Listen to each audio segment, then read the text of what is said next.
我想講俾你聽，古代有場仗，輸嗰邊到死都唔明白自己輸在邊度。嗰日係三伏天，正午過後未夠申時，大漠上嘅黃沙俾日頭焗到足足有70度，一腳踩落去，靴底都聞到焦味。呢邊3萬人，鐵甲鮮明，刀槍如林，戰馬噴住白沫，以為今日係去收割。對面8000殘兵，旗幟殘破，連鼓手都似隔夜未瞓。主將騎住匹棗紅馬，立喺個小沙丘頂，舔咗舔乾裂到爆皮嘅嘴唇，心諗呢仗連軍師都唔使請。佢舉起支令旗，重甲步兵開始推進，鏗鏘聲震到沙都跳。點知行出唔夠300步，前頭突然死靜一片。打頭陣嗰個都尉30來歲，身長6尺，平時舉石鎖似舉燈芯，膊頭夾葉閃閃聲。佢突然就停低，成個人向前跣咗半步，手中支長矛當啷一聲跌喺滾熱嘅沙上。隔籬個伍長以為佢中箭，撲過去想扶，點知都尉雙眼發直，望住佢講咗句：水，啲水喺邊？跟住膝頭一軟，連人帶甲60幾斤，重重仆喺黃沙上面，濺起一蓬燙塵。伍長扯開佢個護頸甲，想睇客傷口喺邊，但見到佢塊面白到發青，嘴唇裂開，幾道血溝，頸皮乾到起炎，雙白色嘅，沙沙嘅，似落咗場小雪。後面啲兵更加離譜，有個18歲後生仔行得好地地，突然間兩條腿好似俾人無形咁扯住筋，成個蝦米咁屈埋喺沙上面滾嚟滾去，嗌到聲都沙晒，兩隻拳頭握到指甲插入掌心都唔知。有人扯住自己個頭盔，話見到前面有個湖，綠水蕩漾，有魚游過，於是就脫咗甲臭，跌跌撞撞咁衝過去。其實前面係一片龜裂嘅旱地，佢就咁直情仆倒，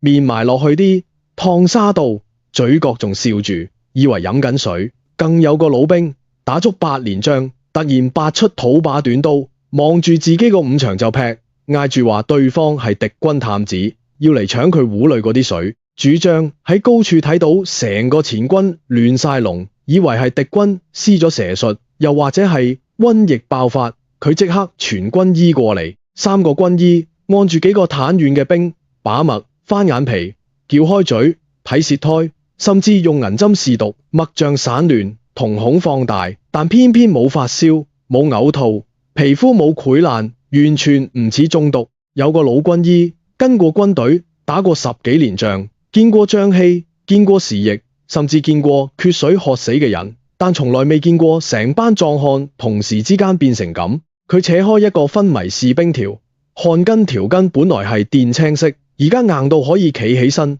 上面結住一層白花花嘅結晶。老軍醫用指甲刮少少落舌頭，鹹到苦澀。佢嗰陣先至醒起，中軍帳入面鹽袋已經空咗3日。呢支軍隊7日之前出發，原本帶足15車糧、3車鹽鱈，啲鹽鱈用粗鹽醃過，係軍糧裏最重要嘅副食。點知行到第4日，隊伍過條河谷棧道，鹽車因為前面遇重太重，壓斷咗2塊木板，整車咁跌落山溝，鹽鱈散咗喺亂石之間，太陽一曬，白花花嘅鹽粒就溶咗大半。軍需官跪喺崖邊睇住，個心涼到腳板底。佢統計過，剩低嘅鹽只夠全軍食多2日。佢連夜報上主將，主將皺住眉，話騎兵要追擊，馬兵要先保住，將領先分，剩低嘅匀俾步兵。結果步兵每人每日得返平時1/3，跟住第3日連呢啲都食埋，分到鹽嗰啲騎兵其實一樣唔夠，只不過佢哋以為自己貴啲，多咗嗰幾粒鹽就能頂得住，點知一樣係流沙上面起屋。跟住嗰2日，啲兵食嘅係乾糧餅同醃肉，嗰啲醃肉本身就係靠鹽先保存到，但係一路暴曬，肉裏面嘅鹽早就反晒出嚟，表面結住層白鹽殼，裏面其實已經淡到冇味。啲後生以為咬到鹹就係有鹽，其實啲鹽過咗嘴就入唔到腸，隨汗又排走咗。有個火頭軍後來回憶，佢煲粥嗰陣鍋底淨係啲水同麥穗，連調味嗰啲粗鹽都冇，煲出嚟嘅粥白蒙蒙似漿糊。兵仔捧住碗，眼神空到似望穿個碗底。佢哋肚裏裝住日扎扎麥餅同肉乾，血管你卻缺緊維係條命嘅嘢。你呢家食飯成日話少鹽少油，醫生叫你戒口，但如果你返去古代做步兵，住嗰啲甲，輕嘅30斤，重嘅50-60斤，再加支兵器，背囊、水囊，成個人負重近100斤，三伏天行沙地，每一步都係燒紅嘅鐵板上面踩，一個壯漢一日流嘅汗，隨時超過10斤，件鐵甲裏面似蒸爐，皮膚焗到發紅，汗珠由額角一路滑入眼角，澀到眼都唔敢眨。呢啲汗帶走嘅唔單止係水，更加係體內嘅鹽。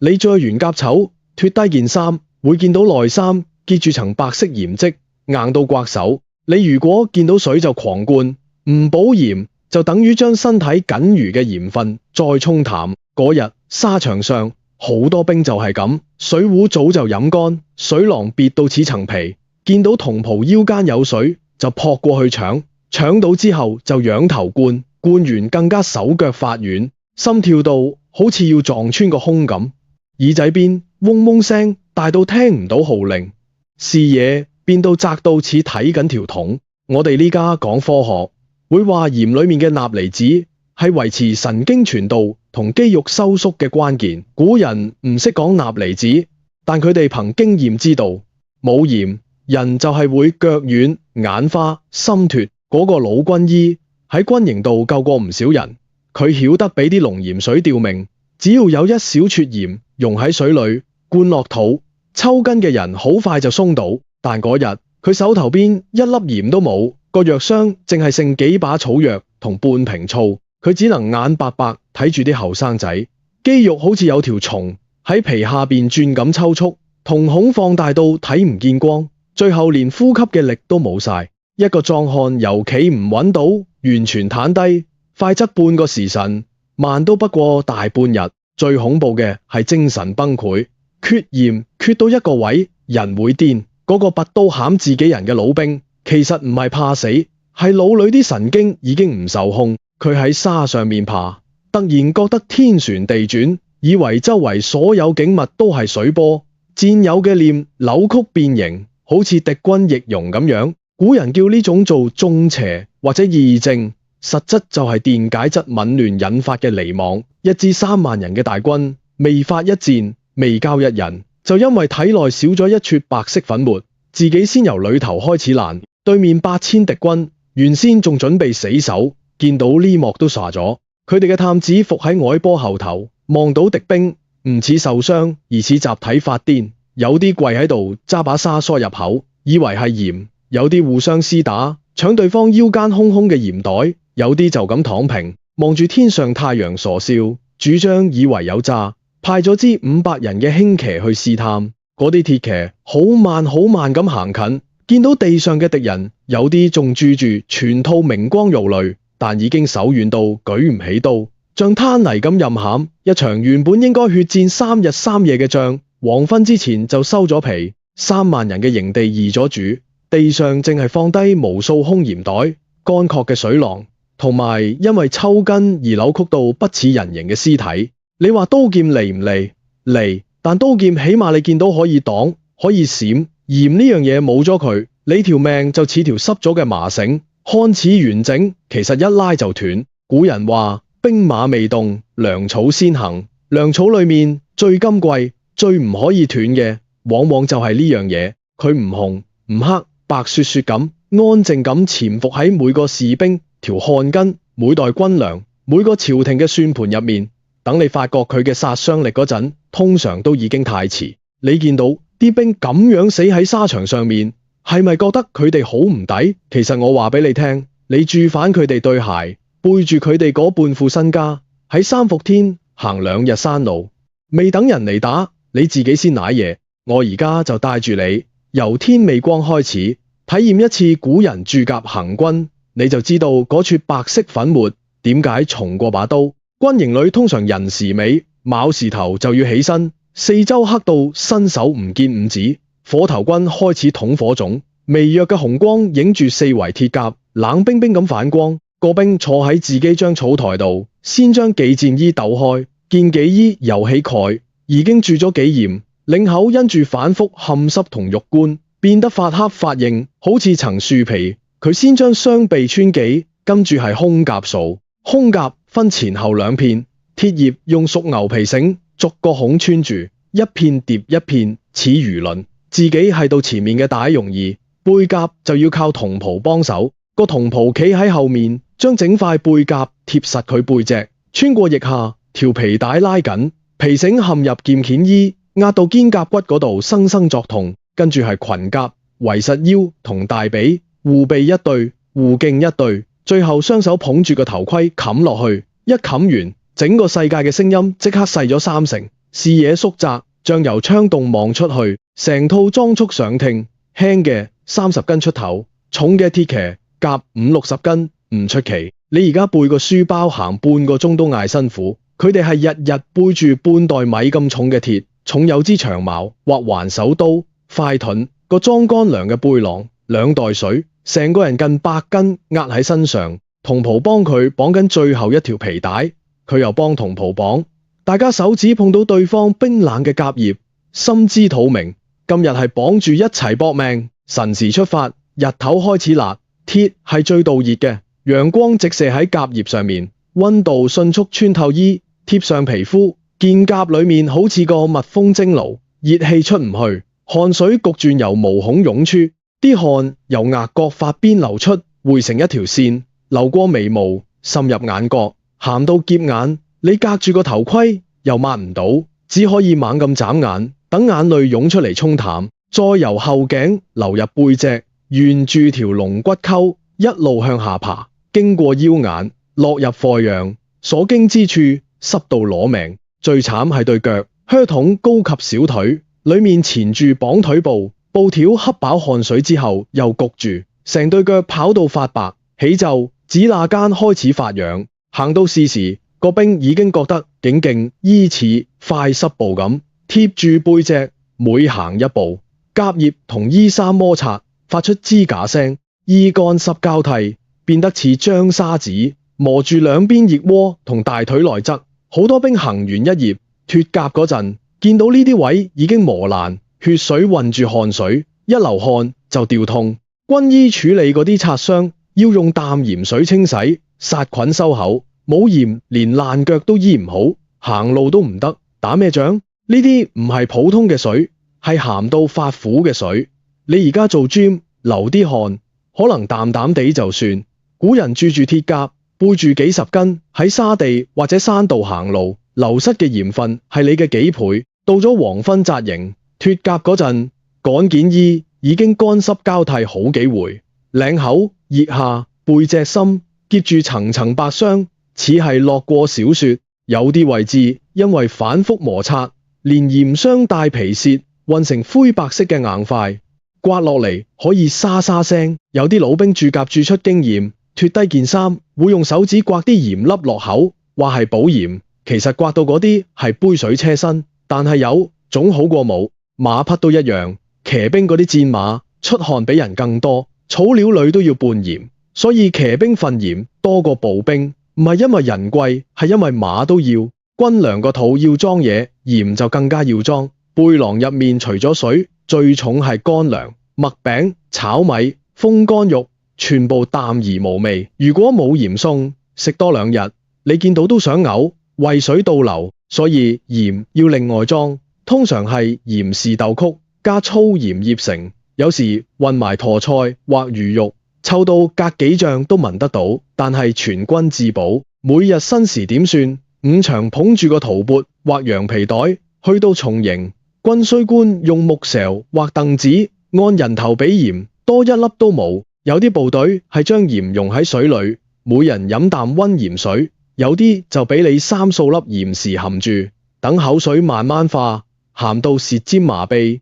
嗰啲後生仔初入伍，嫌鹽匙又臭又鹹，偷偷掉咗，或者將佢自己粉，俾人換多2口乾糧。結果行得3日，腳軟到上唔到坡，手震到握唔緊矛。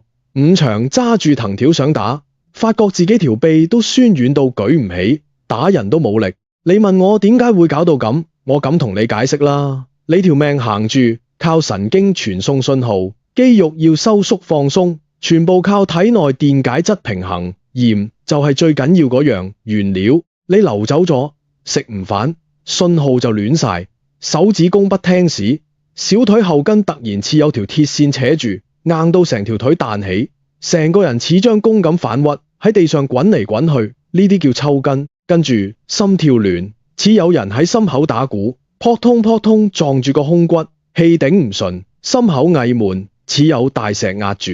再跟住視野收窄，唔係天黑，係像睇緊個紙筒，周圍全部黑晒，得中間一點光。古人叫發盲，佢哋唔識講電解質，叫呢啲做脫力、虛脫、中衝，以為係鬼上身或者天譴，其實係身體部引擎冇咗鹽呢種潤滑油，開始咬死自己。你而家去便利店買支運動飲料，一飲就舒服晒。古人冇呢樣嘢，佢哋得個皮囊裝水。最慘係你越口渴，狂飲水，如果冇鹽補充，就越係沖淡體內剩餘嗰啲鹽分，死得越快。所以有經驗嘅老兵，越口渴越唔敢鯨吞，只係啖啖呷，潤濕個嘴就算。佢哋見過太多人飲飽水之後，突然捂住心口，面色發青倒低，救都救唔返。呢啲經驗係用命換翻嚟，一代傳一代，傳落去就變成軍規。飲水要有節制，鹽要留到最後。黃昏紮營，個兵終於坐低，解開頭盔，成頭頭髮濕透，可以擰出水。佢捧住個陶碗，裏面係今日份嘅鹽水或鹽時拌麥飯。食到嗰陣鹹味時，成條脊骨即時鬆晒。旁邊個老兵唔出聲，只係默默刮自己件內衫上嘅鹽霜，刮落碗度，話唔好嘥，粒粒皆辛苦。個後生望住佢，突然覺得呢啲白色粉末比皇帝老兒賞嘅金銀都金貴，因為你帶喺身上嗰袋鹽只係吊住你條命，但真正養活成支大軍，令到幾萬個人有氣力走到戰場嘅，其實係另一套鹽嘅玩法。你身上嗰啲係保命，軍營後面嗰啲係保糧。你食緊嗰啖鹽時拌麥飯嗰陣，軍營後尾其實有班人成日都喺度同鹽打交道，佢哋唔使着甲，唔使列陣，但手裏握住成支軍隊嘅生死簿。天未光，二重營後廚嗰片已經亮起鬆明火，幾個庖丁係軍醫撥過嚟嘅粗壯漢子，圍住張矮木台，台面擺住10來頭昨日先製仔好嘅豬同羊，血早就放乾，但腥氣重到黏住件衫。帶頭嗰個庖丁姓陳，左邊面有塊胎記，人叫陳巴。佢拎起把解牛刀，刀刃喺磨石上殼殼兩聲，跟住就落手。刀由頸下切入，順住筋骨縫隙游走，剝開皮囊，分離開排骨同腩肉，動作快到你只見到刀光同白肉閃嚟閃去。塊塊肉裁成3指闊、巴掌長嘅肉條，厚薄要均勻，太厚鹽入唔到心，太薄醃完成柴皮。隔籬4、5個火頭軍將裁好嘅肉條搬去另一張長台，台上擺住幾十隻陶缸。缸底已經鋪咗層手指咁厚嘅粗鹽，佢哋將肉條平放，撒鹽，再鋪一層肉，再撒鹽，層層相疊。嗰啲鹽唔係你而家超市買嘅幼細雪白鹽，係青白色帶住雜質嘅粗鹽，火粒似沙咁大，你夾雜住少少滷汁同泥腥。陳巴教落鹽要搓，要揸住把鹽喺肉面反覆擦，擦到肉色轉深，水分開始滲出，表面變得黏手，先至準落缸。跟住幾個壯漢合力抬起塊青石，壓喺肉上面，再蓋實木蓋。過2、3日，肉裏嘅水逼晒出嚟，同鹽溶成滷水，浸過肉面，咁樣空氣入唔到，肉就唔會爛。啲缸一排排碼喺帳篷裏，揭開蓋嗰陣，沖鼻係一股鹹腥到令人作嘔嘅酸腐氣。但係全軍上下聞到呢股味，反而安心。因為代表鹽夠用，糧安全。你知唔知1萬人一日要食幾多嘢？按古法，士卒每日口糧大概係2升米，1萬人就係2萬升，換成石數就係成200石。肉呢，就算每人每日配俾你1兩半到2兩，1萬人就係1000幾百斤肉。新鮮肉邊度嚟？行軍途中入唔到咁多獵獲，就算屠村搶速都供唔起日日鮮食，所以9成9係醃貨、醃豬羊、醃魚、醃菜蔬，有時仲有鹽漬嘅尿尿，即係肉醬，熟地有榨菜，沿海有鹹魚，中原多醃魚，全部要鹽。你話食素唔得咩？齋食麥餅、米糠，行得3日，個肚冇油水，屙都屙唔出，更加冇氣力。所以醃肉係剛需，而醃肉嘅靈魂就係鹽。跟住你數下鹽嘅用量，醃100斤肉，起碼要用去7-8斤，甚至10斤鹽，視乎氣候同保存長短。一缸肉幾百斤，幾十缸就係幾千斤鹽，再加埋醃菜、煮食、士卒隨身鹽袋，一支萬人軍隊駐紮1個月，食落肚同埋落缸嘅鹽，輕鬆過10萬斤。呢啲鹽要由鹽池、鹽井或者海邊運嚟，裝入麻袋或篾篓，堆上牛馬車，一路顛簸送到軍營。軍需官管呢啲鹽，比管金銀更加眼定定。金銀蝕咗只係蝕財，鹽蝕咗就係蝕命。我講個畫面俾你聽，有支軍隊行到三峽棧道，鹽車12架，每架架2頭煎牛，棧道闊只夠1車行，旁邊係萬丈懸崖，下邊江水轟隆。呢頭嗰架車，車輪壓倒塊葱木，木板咔嚓一聲斷裂，整架車向側一傾，車上20幾袋鹽，每袋100斤重，嘩啦啦啖滾落懸崖。有啲鹽袋俾崖壁突出的松樹攔住，破咗個洞，白花花嘅鹽像瀑布咁射出，被山風一吹，揚成白霧，隔住10幾丈都見到。後面嘅車收掣唔切，撞埋去又翻咗3架。總共損失鹽過1000斤，軍需官跪喺棧道邊，手揸住塊空麻袋，望住崖底散到7零8落嘅鹽粒，啲鹽溶喺溪水度，整段山澗都鹹咗。佢個心唔係痛，係涼，涼到背脊骨。3日後，二縱營開始出事，庖丁揭開醃肉缸，發現面上有層肉，竟然變咗色，由紅轉黑，再轉灰綠，摸落去黏潺潺，刺鼻涕。陳巴用刀尖撩起塊肉，放到鼻底一聞，即刻彈開。呢股味係肉已經開始自溶，細菌喺裏面開大餐。佢急急腳將上層變壞嘅肉挑出，想救下層，但係滷水已經唔夠鹹，鹽濃度低過臨界點，厭氧菌照樣繁殖。再過2日，第2排缸出事，葉菜開始發酵起泡，原本翠綠嘅椰菜變黃，滲出酸臭汁液。麥餅雖然係乾糧，但係濕熱天氣裏，餅面開始長斑，墨綠色嘅霉好似塊地圖咁蔓延。軍需官個算盤撥到噼啪聲，佢坐在草套上，面前攤住本賬冊，左手撥珠，右手執筆，額角汗珠滴落紙上，暈開個麥團。原本存糧夠食2個月，但係肉爛咗，菜臭咗，士卒只能食麥餅同稀粥，麥餅又發霉，蒿走層霉，繼續食。食到個個屙肚，屙到腳軟。軍營裏臨時挖嘅茅坑，本來隔50人一坑，加變到20人一坑都唔夠，臭氣熏到隔幾座營帳都聞得到。軍醫忙到撲迷，屙黃水嘅，屙到脫水嘅，屙出血絲嘅，排喺醫帳門口。你話呢支軍隊仲有咩戰鬥力？根本唔使敵人嚟，自己個腸胃先造反。最陰毒係啲肉外表睇落無事。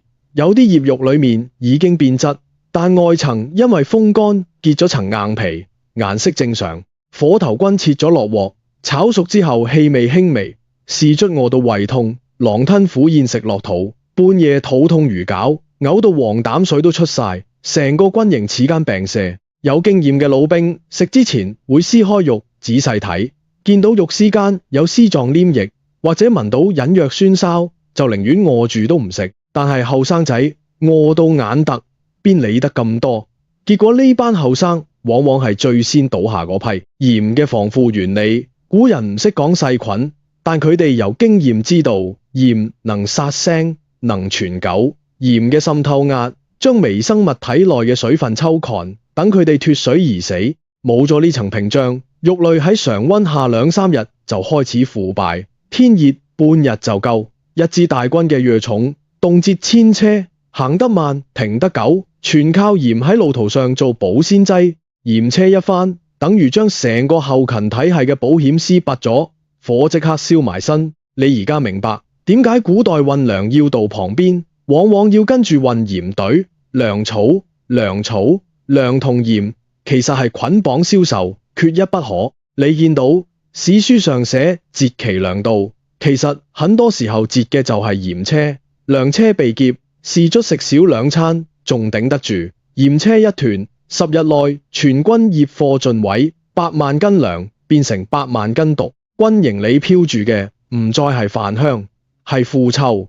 到咗呢個時候，主帥就算有通天本領，都變唔出鹽嚟救場，因為鹽唔係路邊野草，隨處可摘，佢產自特定嘅鹽池、鹽井、鹽場，控制咗源頭，就控制咗所有依賴佢嘅人。所以嗰啲白花花嘅鹽，唔單止落喺你碗度吊命，更加封住咗幾萬斤肉同菜嘅喉嚨，令佢哋唔准爛。鹽係把鎖，鎖緊咗軍隊條命。你話佢係唔係比刀劍更陰毒？刀劍殺得幾人，鹽一斷爛嘅係成支軍隊嘅五臟六腑。邊關嗰個老兵將鹽粒舔入口嗰陣，長安城裏有個人正喺度計緊，佢呢下舔走咗幾文錢。呢個人坐喺度支衙門最深嘅偏廳，窗門緊閉，隔住2重布簾，連熱光都唔想俾入嚟。台面鋪住10幾碗麥同麵木製驢帶。佢姓桑，官拜大司農，屬下都尉，專門掃天下鹽貨。佢右手握住支小楷毛筆，筆尖蘸飽濃墨，現戰帝，現戰爆畫，現戰爆畫，現戰爆畫，現戰爆濃墨原貨，現戰爆畫，現戰爆畫，現戰爆畫，現戰爆畫，現戰爆畫，現戰爆畫，現戰爆畫，現戰爆畫，現戰爆畫，現戰爆畫，現戰爆畫，現戰爆畫，現戰爆畫，現戰爆畫。左手幾支竹籌，7盤上撥到嗒嗒聲。蒜籌係用秦嶺箭竹削成，長6寸，染咗朱紅同漆黑，代表陰陽數目。佢撥咗3輪，停低，將筆擱喺銅筆山上，伸出2隻手指，搓住眉心，對住窗外黑沉沉嘅天，預咗口氣。簿冊上寫住：上月河東安邑縣鹽池出鹽27萬引，渤海郡主鹽19萬引，蜀中井鹽8萬引。引係咩單位？一大引400斤。佢將鹽引數折成5銖錢，再折成戰馬、甲湊、戰士、衡量，算到最後，數字對得上3日前兵部呈上嚟嘅北伐錢糧缺口。佢塊面冇表情，心裏卻鬆咗半口氣，跟住又抽緊鹽嚟填到呢個窿。下個月的窿呢？你想象一下，隔住幾千里漠北風沙之中，庶卒們正拆一封封鹽包，個隊正扯開麻繩，鹽袋口鬆開，裏面係清白夾雜嘅粗鹽，有啲結成塊，要用刀背敲散，每個卒分到2升，裝入自己個羊皮水囊或陶罐。個老兵用隻裂咗口嘅拇指同食指拈起一撮鹽送入口，舌頭捲住，鹹到發苦，但係成排牙齒後面即刻滲出津液，乾涸咗半日嘅喉嚨似有人澆咗韶水。佢唔知佢呢下簡單嘅動作背後係一整套國家機器喺度運轉。呢部機器最早係一個叫管仲嘅人上緊法條。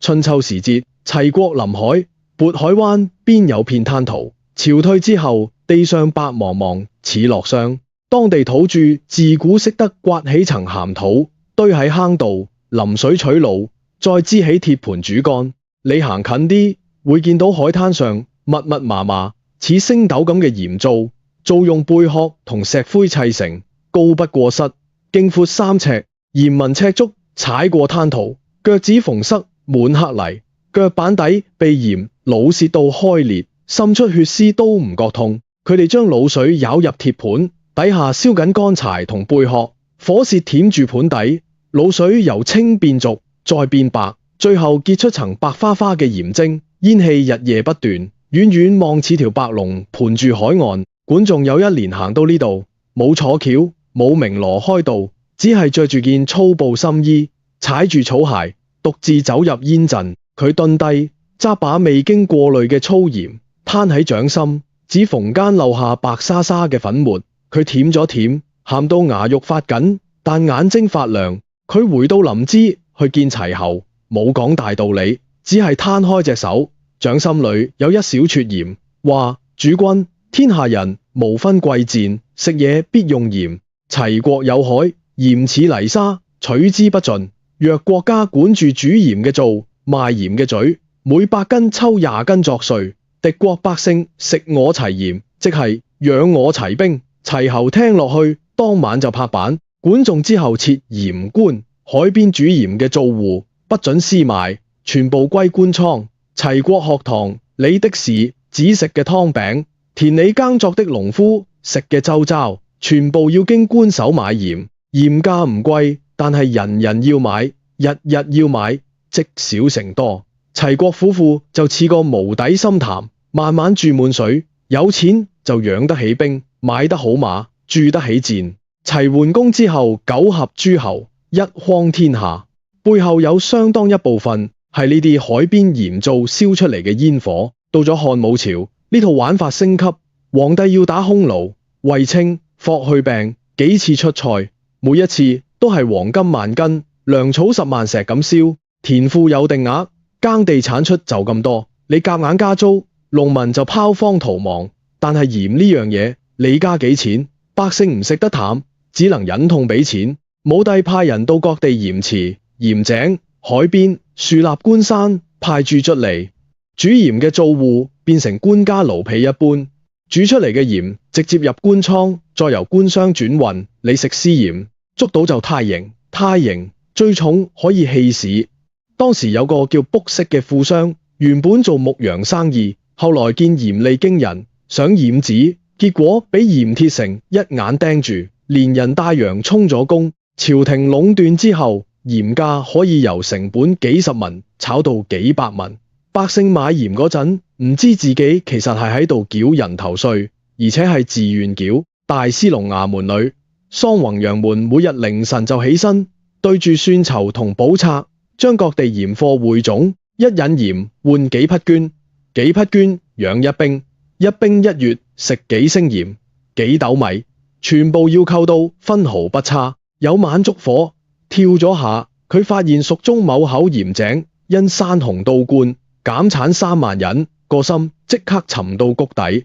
呢個數字背後係河西4郡下個月的老基戰史，可能遲10日運到。你話皇帝老兒貪心係貪心，但係更加係驚。鹽鐵史最怕嘅唔係貪污被揭，係鹽池乾涸或者私鹽氾濫。一旦官鹽銷路斷，邊軍響銀就斷，響銀一斷，西上幾萬書卒就可能嘩變。唐玄宗天寶年間，安祿山范陽起兵，朝廷軍費驟增，鹽鐵史劉晏後來接位嘅被逼到走投無路，索性將鹽政改做民制官收商雲上銷，即係放寬中間環節，但稅抽得更重。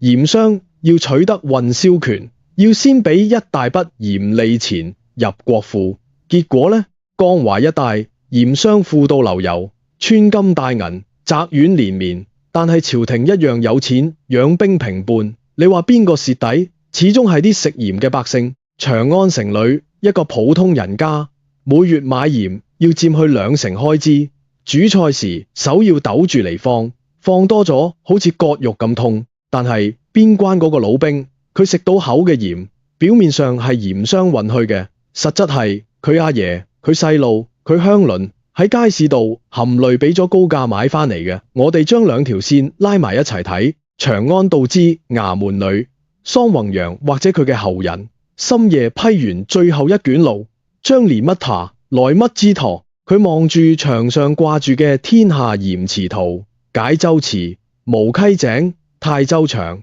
一個個紅點似瘡疤咁釘喺地圖上。佢伸手虛空指住其中一個點，喃喃自語：此處多產千人，可以戰馬50匹。而家轉去大漠，個老兵食完鹽，將鹽袋貼身綁好，袋上印着官鹽2個算字，紅印已經磨到褪色。佢唔識字，唔知呢2個係咩字，但係佢知呢袋嘢同把刀一樣，係佢條命。風吹起沙，打喺鹽袋上，沙沙聲，似有人在遠處撥算籌。其實鹽粒由鹽池到邊關，中間要轉無數手，鹽工刮土煮滷，背到官倉，利驗收蓋章，裝船走運河或棧道，到轉運使衙門，再分發各路，每過一關都有人揩油，都有人克扣。運到邊鎮時，一袋鹽可能輕咗2成，但係掛牌價係朝廷定嘅，缺選要沿途官吏攤賠，佢哋又轉頭攤落百姓身上。你話呢個系統腐敗，係腐敗，但更加係精密。皇帝通過控制鹽，就控制咗天下人個胃，控制咗個胃，就控制咗天下人個腰包，控制咗腰包，就有錢打造刀劍，買戰馬，發軍饷。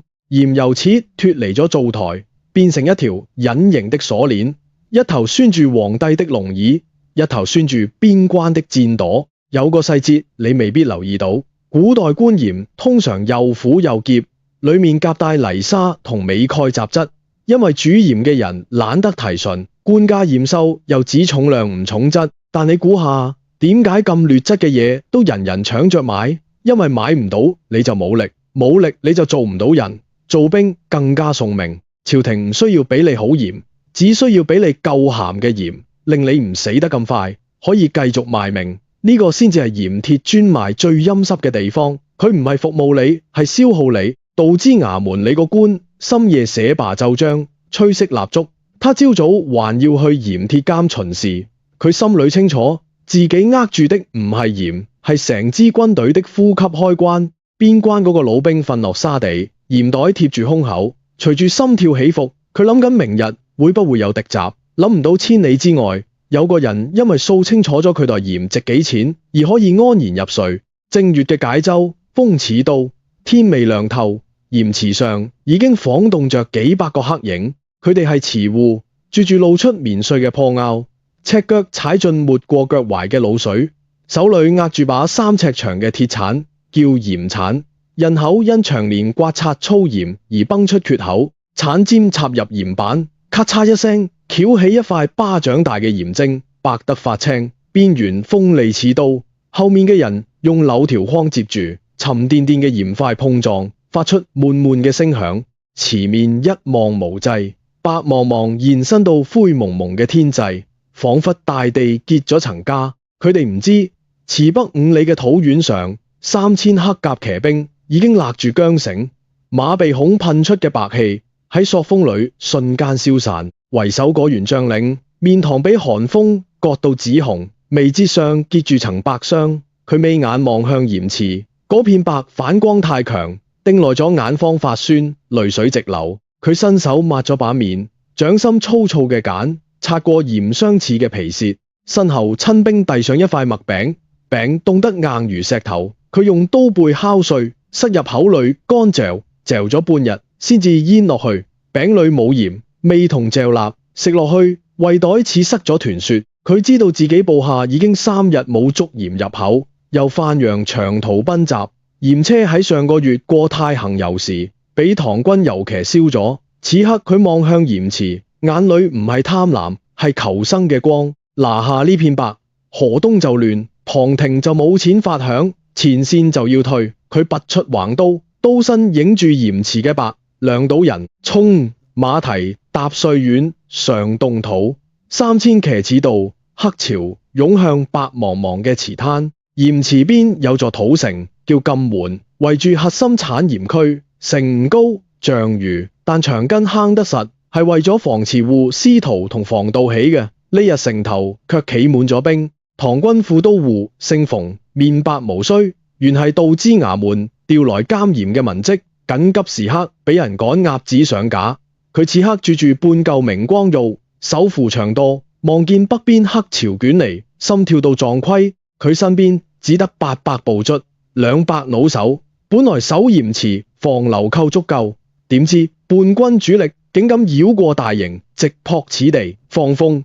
佢嘶聲嗌，風翠早喺池邊4角企住，卒子將狼糞同乾柴掟入爐膛，濃煙衝天而起，黑柱喺灰白色天幕上格外刺眼。馮都護嘅視線越過烽煙，落在城內一角嗰度，碼住幾十口大缸，用草胎蓋着，係上月先至醃下嘅豬羊同胎菜，鹽下得極重，因為鹽官知道守池嘅人唔可以缺鹽。佢再望身後，幾十個鹽倉，門板厚重，裏面堆住已經結晶，準備運往關中嘅官鹽，每一袋都印着朱紅嘅解字。呢啲鹽換到錢就係朔方軍嘅冬衣，換到糧就係隴右軍嘅麥餅。瓷丟咗唔係丟一片水灘，係丟咗大半個朝廷嘅底氣。老手上場，服軟佬、抹漿佬全部拉滿，200老手分成3排，搭喺牆頭嘅矮垛後，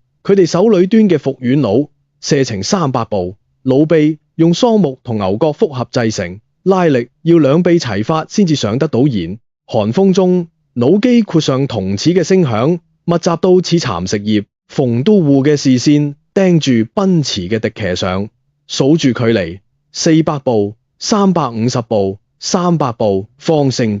第一排佬齒尖笑着撲出，叛軍騎兵正衝到鹽池灘塗邊緣，嗰度唔係硬土，係長年淤積嘅燒板，上面覆住層薄雪，下面卻係鬆軟嘅鹽泥。馬踩上去，起初冇事，跑咗幾步，前蹄突然陷入一個鹽坑，馬身前傾，騎手成個人俾拋飛出去，重摔喺鹽晶上，白印入腹，血濺喺鹽面，竟俾吸埋去，變成暗紅色嘅斑塊。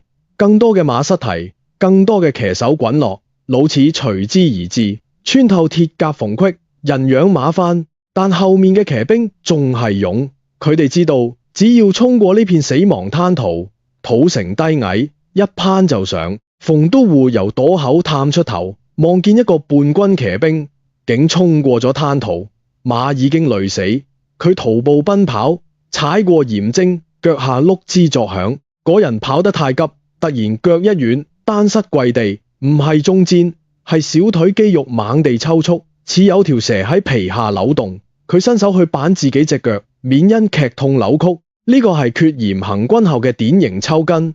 馮都護喺度支衙門閱卷時，見過軍醫奏報，此刻親眼見到，竟愣咗半瞬。身邊老手補咗一箭，嗰人仆咗喺鹽灘上，手指捉入鹽層，摳出幾道白痕。原來叛軍都到咗極限。尋夜急行軍80里，叛軍騎兵為求速度，掟咗蟲，每人腰間只掛住2-3日份嘅鹽豉，早就喺馬背上顛冇咗。佢哋以為只要攻下鹽池就可以用池鹽補給自己，點知鹽池產嘅生鹽唔能夠直接入口，須得煎煮提純。而池邊呢刻冇俾佢哋喘息嘅空隙，衝入灘塗嘅叛軍精銳嘅百戰之師開始成片出現異樣。有人眼前發黑，將嗰反光嘅鹽灘睇成一片水澤，拔腿就想撲過去飲水，結果被老箭釘穿。有人雙手發抖，握唔住刀，明晃晃嘅橫刀當啷落地，更有人突覺心悸，盔甲裏悶出汗嚟，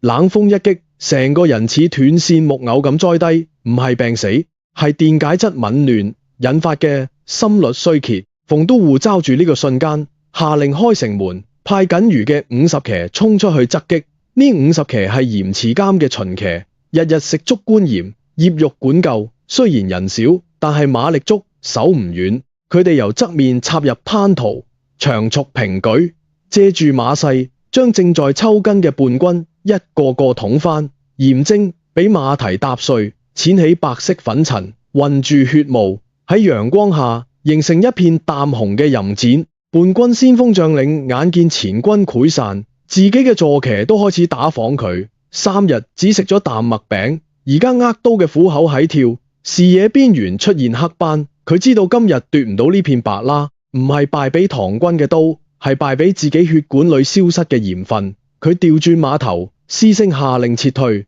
聲音俾風吹到支離破碎。殘餘嘅騎兵跌跌撞撞撤回院上，丟低咗700-8具屍體同同等數量嘅戰馬。呢啲戰馬倒喺鹽灘上，腳仲喺度蹬，踢起一蓬蓬鹽花。黃昏時，風停咗，慈湖地由土城後戰戰兢兢轉出嚟，繼續刮鹽，鹽鏟插入鹽板，咔嚓咔嚓，仿佛朝早嘅廝殺只係場短暫嘅耳鳴。馮都護行喺灘塗上，靴底踩碎鹽晶，發出清脆嘅斷裂聲。佢停喺一具叛軍屍體旁，嗰人手裏仲死死揸住個空鹽袋，麻布上繡住范陽二字，袋口磨到起咗毛邊。馮都護蹲低身，想掰開嗰手指，卻掰唔動人死咗，意志仲留喺嗰個空袋上面。佢站起身，望向遠處仍在冒煙嘅風趣，忽然明白咗道之衙門嗰啲深夜嘅算盤聲究竟意味着乜嘢。池邊嘅鹽倉，朱漆大門，喺暮色中似凝固嘅血，裏面一袋袋嘅鹽，聽日就要裝車過蒲津道入關中，換成長安嘅安穩同邊關嘅刀戰。而鹽池邊嘅葉玉缸，蓋子俾流矢射穿咗個洞，陳巴若喺度定會心痛到跳腳。馮都護卻覺得嗰個破洞似隻眼，冷冷注視住所有為呢片白色而嚟，又因呢片白色而倒下嘅人。夜幕四合，鹽池恢復死寂，只有風過時，鹽晶相碰，發出細碎嘅聲響，似無數個人喺低聲訴說。一代、兩代、三代。夜深，親兵阿七提住盞陽角防風燈籠出城診到馮都護，燈籠火喺北風裏抖，光照落灘塗，滿地鹽晶，反射出細碎嘅銀光，似有人將成籮珍珠掟散喺泥裏，又似落咗場永遠唔會溶嘅細雪。馮都護仲蹲喺度，右膝抵住塊鹽板，左手揸住撮鹽，指節凍得發紫。佢將鹽粒攤喺掌心，用拇指一下一下咁搓到鹽粒由粗變幼，再溶成一層滷水，黏住掌紋，滲入手上乾裂嘅傷口。到佢輕輕嘶一聲，佢忽然開口，把聲啞到似兩片沙子互磨。阿七，你知唔知朝早死嗰個叛軍，佢最後望住嘅唔係我，亦都唔係把刀，係呢片白。阿七咬住嘴唇，唔敢出聲，只係將件半舊嘅氈斗篷披喺佢肩上。斗篷肩頭已經濕咗，結住層白霜，像披咗件鹽衣。遠處有匹受傷未死嘅戰馬，斷斷續續咁嘶鳴，聲音喺空曠嘅鹽池上回蕩，顯得格外淒厲。佢側腹插住支斷箭，血已經流乾，只係本能咁想站起，前蹄蹬住鹽板，刮出幾道白痕，卻一次次跌倒，踢起嘅鹽粒揚上半空，又落下，蓋住佢隻眼。馮都護望住佢，忽然覺得嗰匹馬似朝早嘅叛軍，似自己，似所有人都係想揸住啲乜嘢，最後都係跌低喺呢片白上面。佢站起身，拍咗拍膝頭嘅鹽塵，行向鹽倉。朱漆大門上釘住拳頭大嘅銅釘，佢伸手摸住其中一粒，冰冷刺骨，似摸到火死人嘅牙。門縫裏透出微弱燭光，佢推門入去，雙聽器撲面，地上攤開幾十袋鹽，麻袋上印着朱紅嘅解字，紅到似乾咗嘅血。有個老倉吏跪喺度，用把木尺量每袋嘅封口繩，又拎起塊官印，蘸咗朱砂，哆哆嗦嗦咁蓋，每蓋一下，印面同鹽袋相碰，發出沉悶嘅啪聲。老倉吏抬頭見到都護，扇住聲話：稟大人，今次損耗3斤7兩。馮都護聽住3斤7兩呢4個字，喉結動咗動。朝早死咗700-800人，血浸入咗鹽層，為嘅就係呢3斤7兩，唔係為嘅係成座倉、成條命、成個朝廷嘅底氣。佢行出倉門，行返到鹽池邊，月光真係好亮，照住整片池面白茫茫，望唔到盡頭，像片凝固嘅雪海，又像座露天嘅墳場。池面有陣細風，吹起薄薄一層鹽塵，喺月光下似層飄動嘅沙。呢一刻，佢唔係道之衙門撥算籌嘅官，亦都唔係手握生死嘅守將，佢只係一個人，面對住一樣存在咗幾萬年的嘢，鹽、白色、微毒、苦澀，卻係萬物離唔開嘅命根。佢諗起10幾年前自己初入長安，喺道之衙門做最底層嘅抄手，第一日返工，上司掟咗本鹽課簿俾佢，上面寫住密密麻麻嘅數字。佢當時只覺得悶，諗住鹽有乜好數，不過係廚房嘅嘢。到咗收工，佢行返昌明坊租嘅小屋，阿娘煮咗碗菜羹，捧到佢面前，佢食一口，淡到冇味。阿娘抱歉咁笑：今日鹽貴，省啲食。佢嗰陣唔明點解幾粒鹽可以令阿娘笑得咁勉強。而家佢蹲喺鹽池邊，雙手捧住把白鹽，終於明啦，嗰碗淡而無味嘅羹同眼前幾萬斤鹽係同一樣嘢。阿良醒嘅嗰幾粒鹽，同今日死嘅嗰幾百人係同一條線。呢條線由廚房到朝堂，由灶台到戰場，穿過千千萬萬個人嘅命。佢再諗遠啲，西邊嗰啲羅馬帝國大軍出征，發響唔單止俾錢，仲俾鹽。英文薪金 salary 根源就係鹽 salarium。非洲有啲部落，鹽磚就係錢，一塊鹽磚可以換一個老婆。中原大地由管仲煮海到漢武設鹽官，到桑弘羊嘅算籌，到劉晏改法，到後世每一個道之士，其實都做緊同一件事，將呢啲白色粉末壟斷，變成鎖住天下人嘅鎖匙。你話佢哋貪係貪，但更深嘅係驚，因為佢哋知道，只要手指鬆開，啲鹽流入絲幡，朝廷就鑄唔成氈，邊關就買唔起馬，書卒就食唔到醃肉，